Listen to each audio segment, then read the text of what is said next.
North Texans are reporting that it's going to take a long time to recover from COVID financially. More than any other metro surveyed by Edward Jones, we here in North Texas are planning to work longer because of the pandemic. 32% of respondents here say that they're going to have to push back retirement because of COVID-19.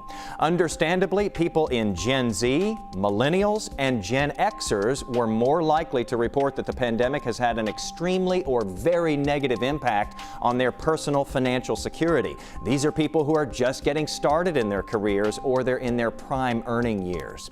Another poll by TD Ameritrade found that 16% of us have increased our retirement contributions recently. Some good news there.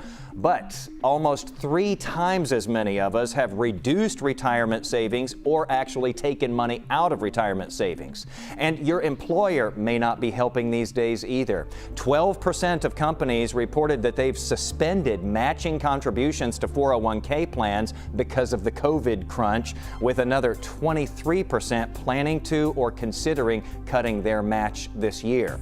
I've got more about this at Jason Wheeler TV, including a calculator that shows you the true cost of borrowing from your 401k.